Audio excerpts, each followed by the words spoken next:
In the summer of 1945, at exactly 5:29 in the morning, a brilliant flash of light erupted across the New Mexico desert, brighter than 1,000 suns. For a brief moment, the temperature at ground zero reached over 100 million degrees Fahrenheit. The light was visible from 160 miles away. The sound shattered windows in towns across 3 states. What happened in those few seconds changed everything, not just the war, not just politics, everything. The very nature of human existence, the balance of power on Earth, and the moral fabric of scientific discovery itself.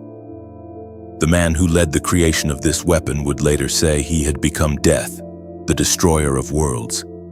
His name was J.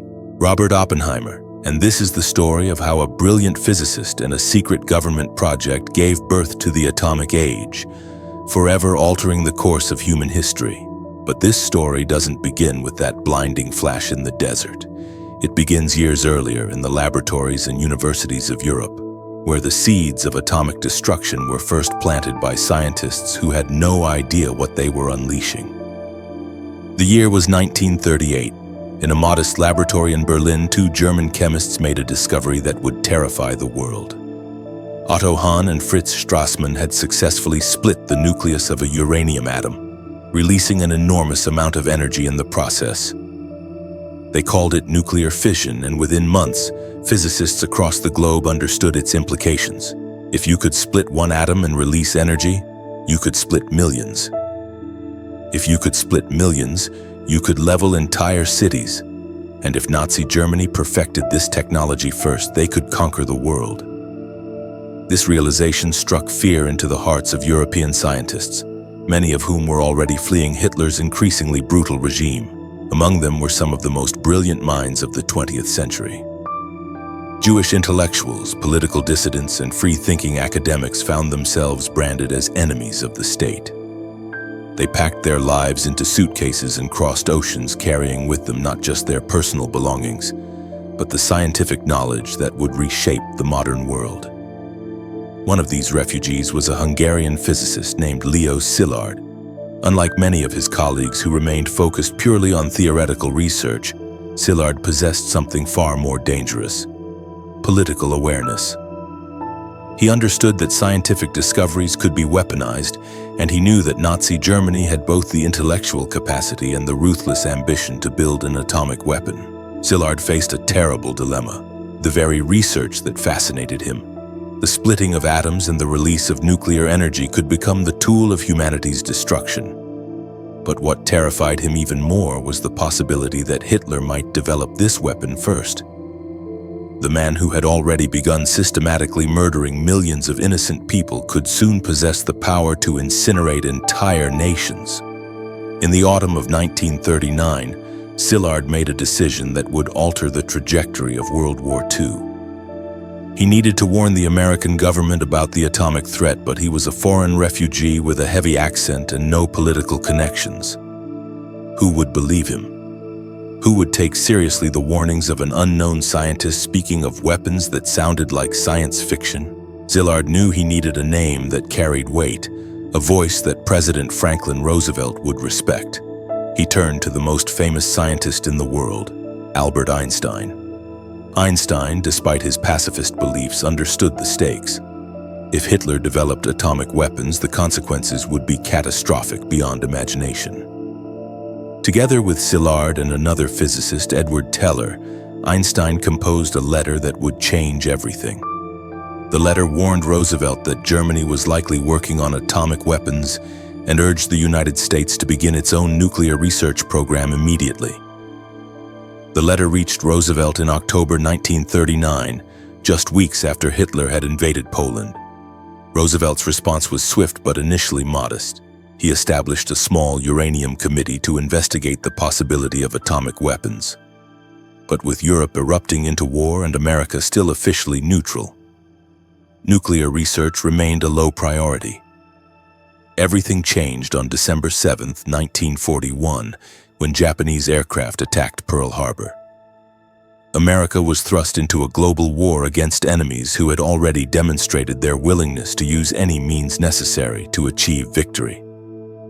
The theoretical possibility of atomic weapons suddenly became an urgent military necessity.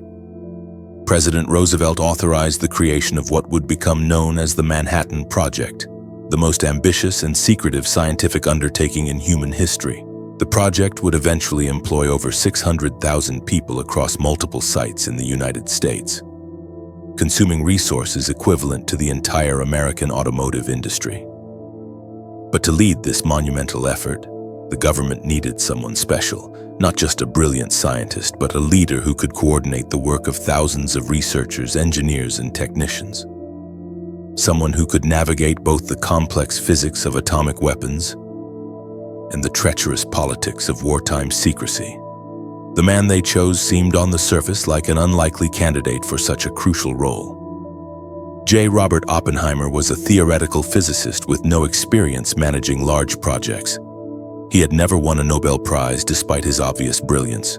Perhaps most troubling of all, he had known communist sympathizers and had himself expressed leftist political views during the 1930s. But General Leslie Groves, the military leader of the Manhattan Project, saw something in Oppenheimer that others had missed. Oppenheimer possessed a rare combination of scientific genius and charismatic leadership. He could discuss quantum mechanics with the world's leading physicists in the morning and coordinate construction schedules with Army engineers in the afternoon. He understood not just the technical challenges of building an atomic bomb, but the human psychology of the scientists who would create it. Oppenheimer's selection as scientific director of the Manhattan Project remains one of the most inspired personnel decisions in American history. But it also marked the beginning of a personal transformation that would ultimately destroy him. The man who took on the responsibility of building the atomic bomb would emerge from the experience fundamentally changed, haunted by the moral implications of his creation. The scientists who gathered under Oppenheimer's leadership were among the most accomplished researchers of their generation. Many were European refugees who had fled fascist regimes, bringing with them both brilliant minds and personal motivation to defeat Hitler. They included Enrico Fermi from Italy, Niels Bohr from Denmark, and Hans Bethe from Germany. These were men who had revolutionized physics in the early 20th century, and now they would apply their knowledge to the most destructive weapon ever conceived. But building an atomic bomb required more than theoretical understanding. It demanded solving engineering problems that had never been attempted before. How do you separate the fissionable uranium isotope from its more common but useless cousin? How do you create a chain reaction that releases energy fast enough to cause a massive explosion rather than simply generating heat?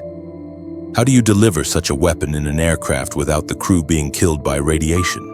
The answers to these questions would require the construction of entire cities dedicated to atomic research and production. Oak Ridge, Tennessee became a secret metropolis where thousands of workers separated uranium isotopes using massive electromagnetic devices. Hanford, Washington housed nuclear reactors that produced plutonium, a newly discovered element that proved even more suitable for weapons than uranium.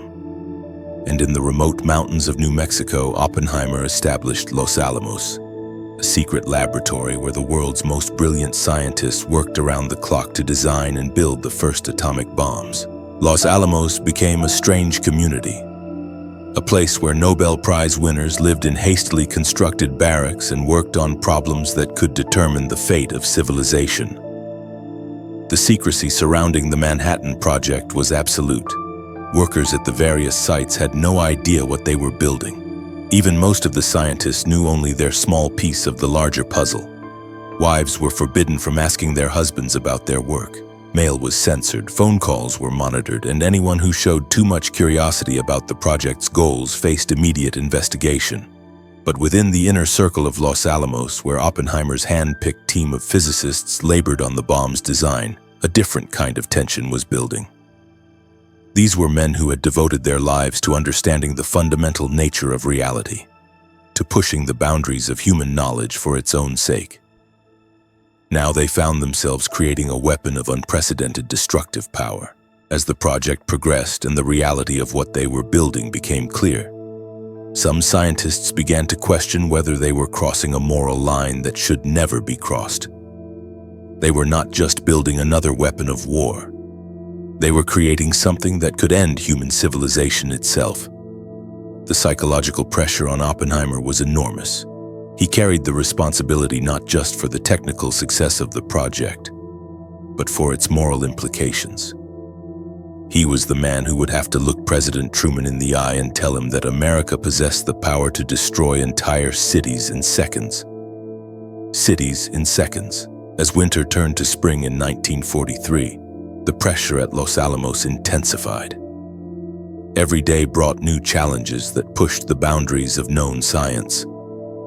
The physicists found themselves working 18-hour days, fueled by coffee, cigarettes, and the knowledge that somewhere across the Atlantic, German scientists might be solving the same problems faster. The technical hurdles seemed insurmountable. Natural uranium contained less than 1% of the fissile isotope needed for a bomb. The remaining 99% was essentially useless for weapons. Separating these nearly identical atoms required technologies that had never been built on such a massive scale. At Oak Ridge, enormous machines called calatrons used powerful magnetic fields to sort uranium atoms one by one, consuming more electricity than entire cities. Meanwhile, at Hanford, nuclear reactors transformed ordinary uranium into plutonium, a man-made element that existed nowhere in nature.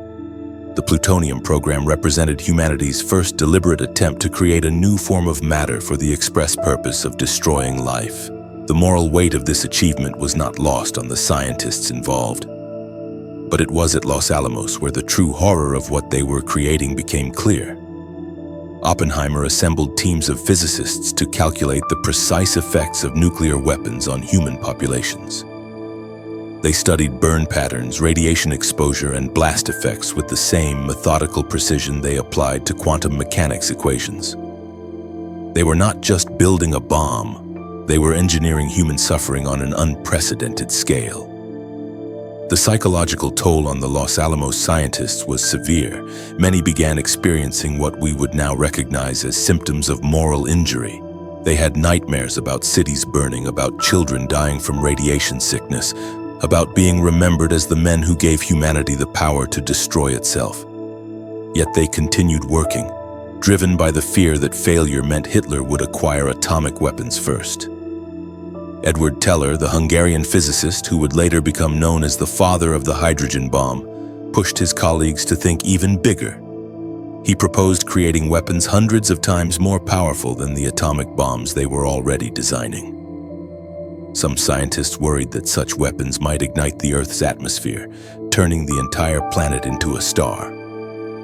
Calculations suggested this was unlikely, but the very fact that serious scientists were discussing the possibility of accidentally destroying all life on Earth reveals the terrifying territory they had entered. Oppenheimer himself was changing. The confident, charismatic leader who had charmed General Groves and recruited the world's best physicists was becoming something darker. He lost weight, chain-smoked, and developed a haunted look that colleagues found disturbing. He quoted ancient Sanskrit texts, spoke obsessively about the moral implications of their work, and seemed to be wrestling with demons that others could not see. The pressure was not just scientific, it was deeply personal. Every scientist at Los Alamos knew that their success would mean death for hundreds of thousands of people. They were creating a weapon that would kill not just soldiers, but women, children, and elderly civilians who had nothing to do with the war. They were crossing a line that humanity had never crossed before, and there would be no going back. As 1944 turned to 1945, intelligence reports began arriving that would shake the foundation of the Manhattan Project. American and British forces advancing into Germany discovered that the Nazi atomic program was far behind what everyone had feared. German scientists had made basic theoretical progress, but they lacked the resources and industrial capacity to build actual weapons. The original justification for the Manhattan Project, the race to beat Hitler to the atomic bomb, was evaporating. This revelation created a crisis of conscience among the scientists.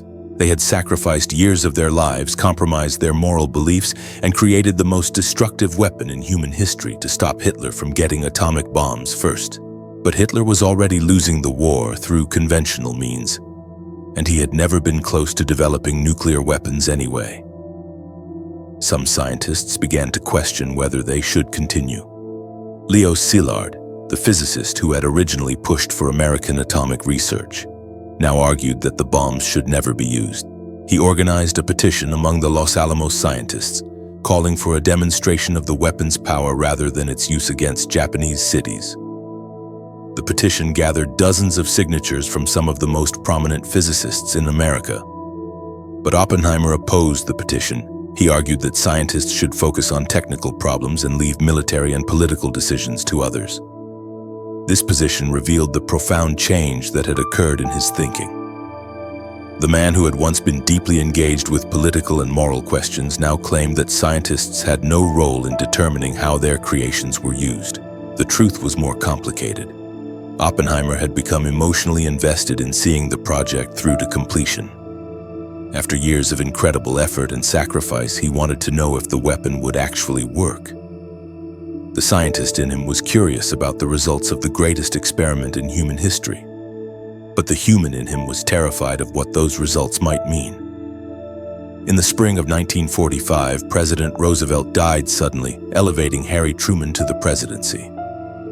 Truman had not been briefed on the Manhattan Project and knew nothing about atomic weapons until after he was sworn in. The decision about whether to use the bomb would fall to a man who had not been involved in its creation and who had little understanding of its implications. Military planners were already drawing up target lists for the atomic bombs. They wanted cities that had not been damaged by conventional bombing so they could accurately measure the weapon's effects. They wanted targets with military significance, but also with large civilian populations to maximize psychological impact. They were planning not just attacks, but experiments in terror.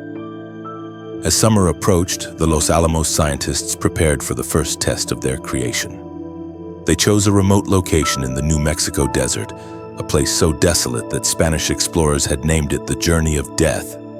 If their calculations were wrong, if the weapon was more powerful than expected, the test site was far enough from major cities to limit the casualties.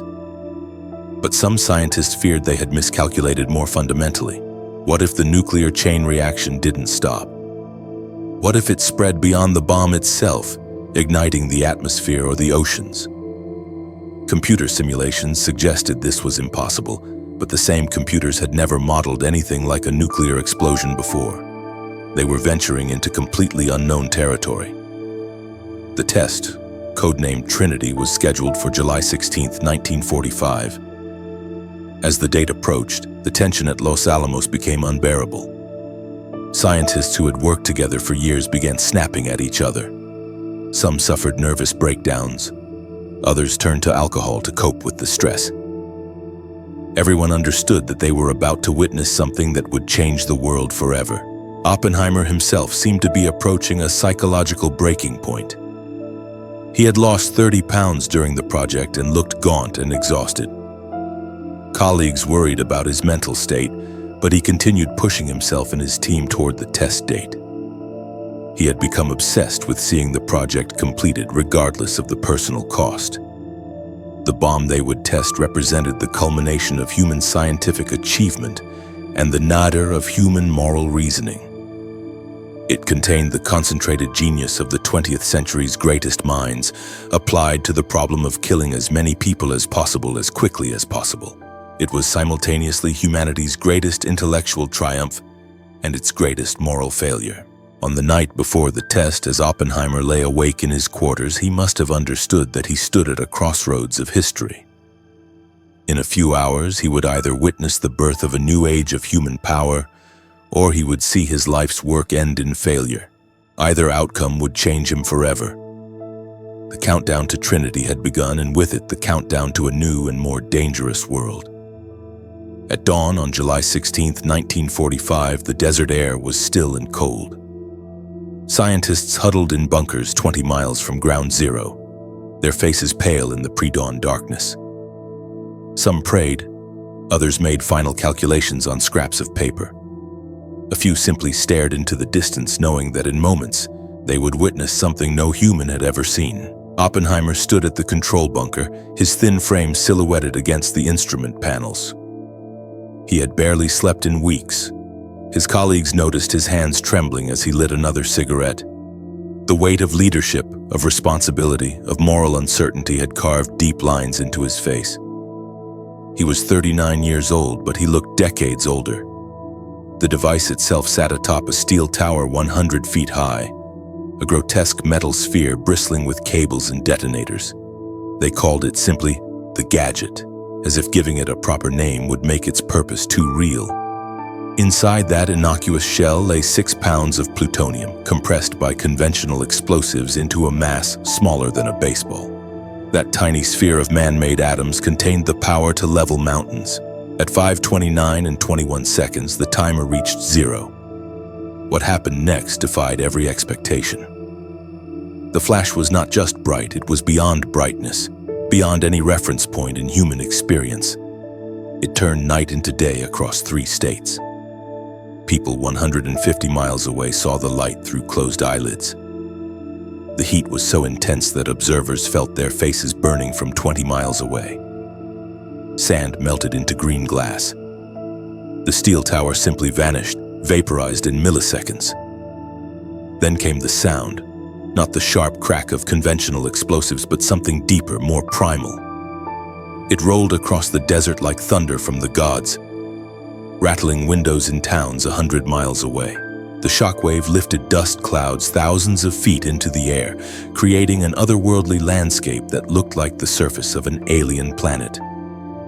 But it was the mushroom cloud that truly captured the horror of what they had created. It rose majestically into the dawn sky, beautiful and terrible, a monument to human ingenuity and human destructiveness. 40,000 feet high, it dominated the horizon like a man-made mountain of death. Oppenheimer watched it all through dark glasses, his body rigid with tension. Later, he would claim that ancient Sanskrit words came to his mind in that moment, lines from the Bhagavad Gita about death and duty. But eyewitnesses remember something simpler and more human. They remember him whispering, "It worked." Dear God, it worked. The test exceeded every prediction. The blast was equivalent to 21,000 tons of TNT, more powerful than anyone had dared hope. In seconds, they had released more energy than the largest conventional bombs could produce in months of manufacturing. They had crossed a threshold that could never be uncrossed. Kenneth Bainbridge, the physicist who directed the test, turned to Oppenheimer as the mushroom cloud continued to climb. His words would prove prophetic. "Now we are all sons of bitches." The celebration at Los Alamos that night was subdued. Scientists who had worked together for years struggled to make eye contact. They had succeeded beyond their wildest dreams, and that success felt like a kind of damnation. They had proven that human beings could harness the power of the stars, and they had used that power to create a weapon of unprecedented destruction. Some tried to rationalize what they had done. The war with Japan was still raging. American military planners estimated that invading the Japanese home islands would cost 1 million Allied casualties and millions more Japanese lives. The atomic bomb, horrible as it was, might actually save lives by ending the war quickly. But others were horrified by what they had unleashed. Leo Szilard, the physicist who had started it all with his letter to Roosevelt, now desperately tried to stop what he had set in motion. He circulated petitions calling for a demonstration of the bomb's power rather than its use against cities. He argued that once the world saw what atomic weapons could do, Japan would surrender without the need to actually drop bombs on populated areas. Oppenheimer found himself caught between these competing visions.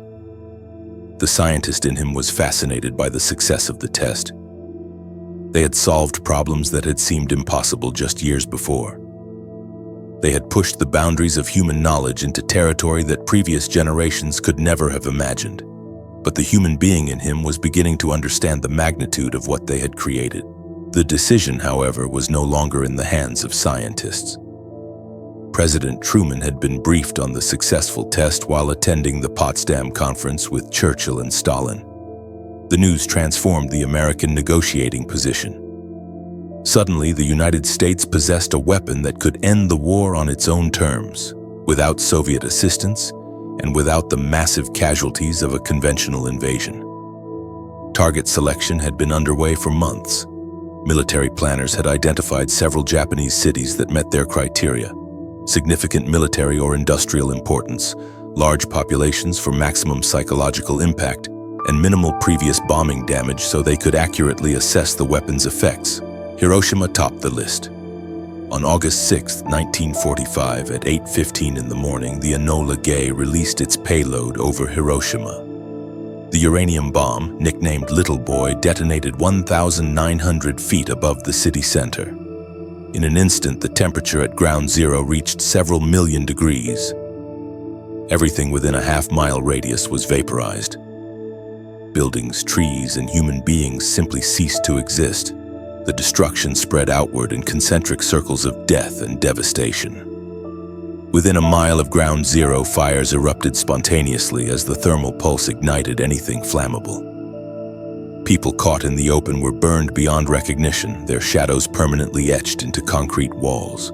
Those who survived the initial blast faced a new horror: radiation sickness, a mysterious ailment that killed slowly and agonizingly over days and weeks. 70,000 people died immediately. Another 70,000 would die from radiation and injuries over the following months. An entire city had been erased in seconds by a device no larger than a garbage can. 3 days later, as Japan's leadership struggled to comprehend what had happened to Hiroshima, a second bomb fell on Nagasaki. Fat Man, the plutonium implosion device based on the Trinity test design, killed another 40,000 people instantly. The message was clear. America possessed not just one atomic bomb, but an arsenal of them, with more being produced every month. Emperor Hirohito announced Japan's surrender on August 15, 1945. World War II was over. Ended not by conventional military victory, but by the demonstration of humanity's newfound power to destroy itself. The atomic age had begun, and with it, a new kind of fear that would define the rest of the 20th century. At Los Alamos, the news of Hiroshima and Nagasaki was met with a mixture of relief and horror. The war was over, their mission accomplished. But as details of the destruction emerged, as photographs showed the flattened cities and burned victims, the human cost of their achievement became impossible to ignore. Some scientists celebrated. They had helped end the most destructive war in human history and potentially saved millions of lives that would have been lost in a conventional invasion. Others fell into deep depression, haunted by images of the cities they had helped destroy. Still others channeled their guilt into activism, becoming vocal advocates for nuclear disarmament and international control of atomic weapons. Oppenheimer himself seemed to age years in the weeks following the bombings. The charismatic leader who had inspired the world's greatest physicists to achieve the impossible was replaced by a haunted figure who spoke obsessively about the moral implications of nuclear weapons. He had achieved everything he set out to accomplish, and the achievement felt like a curse. The Manhattan Project officially ended, but its consequences were just beginning. The Soviet Union, America's wartime ally, immediately launched its own atomic weapons program. Stalin understood that in the New World Order, nuclear weapons would determine which nations held real power and which would become vassals. The race was on to build bigger, more destructive weapons. Within 4 years, the Soviets had tested their own atomic bomb, ending America's nuclear monopoly. The Cold War arms race escalated rapidly, with both superpowers building thousands of nuclear warheads, each many times more powerful than the bombs that had destroyed Hiroshima and Nagasaki. The world found itself balanced on the edge of nuclear annihilation, held in check only by the doctrine of mutually assured destruction. Oppenheimer watched these developments with growing alarm. The man who had led the creation of atomic weapons now became one of their most vocal critics. He opposed the development of the hydrogen bomb, a weapon hundreds of times more powerful than the atomic bombs that had ended World War II. He argued for international control of nuclear technology and warned that the arms race was leading humanity toward inevitable destruction. His opposition to bigger and more destructive weapons made him enemies in the military establishment and the political leadership. During the McCarthy era, his past associations with Communist Party members and his current opposition to expanded nuclear weapons programs made him a target for those who questioned his loyalty. The man who had given America the ultimate weapon was now viewed with suspicion by the very government he had served. In 1954, Oppenheimer's security clearance was revoked following a hearing that examined his political beliefs and personal associations. The proceeding was a show trial, designed not to determine facts, but to destroy the credibility of the most prominent scientist in America. Colleagues who had worked with him for years testified against him, driven by fear for their own careers and by pressure from government officials. The hearing devastated Oppenheimer personally and professionally. He was stripped of his influence over nuclear policy and marginalized by the scientific establishment he had once led. The man who had been celebrated as the father of the atomic bomb became a pariah. His warnings about nuclear weapons dismissed as the ravings of a security risk. But history would vindicate many of his concerns. The arms race he had warned against spiraled out of control, bringing the world to the brink of nuclear war during crises in Berlin, Cuba, and elsewhere. The proliferation of nuclear weapons to additional countries created new risks and new opportunities for accidents or miscalculations. The technology he had helped develop spread beyond the control of any single government, creating threats that persist to this day. Oppenheimer's fall from grace was swift and merciless. The man who had once commanded the respect of presidents and generals found himself sitting alone in sterile government hearing rooms, defending his patriotism to bureaucrats who had never solved a physics equation in their lives. The irony was crushing. The scientist who had given America its greatest military advantage was now being destroyed by the very system he had served. The security hearing of 1954 revealed the true cost of the atomic age. Not just the cities that had been destroyed, not just the arms race that threatened civilization, but the poisoning of scientific inquiry itself. Fear had replaced curiosity. Loyalty tests had replaced peer review. The free exchange of ideas that had made the Manhattan Project possible was now viewed as a security threat. Edward Teller, Oppenheimer's former colleague, testified against him with devastating effect.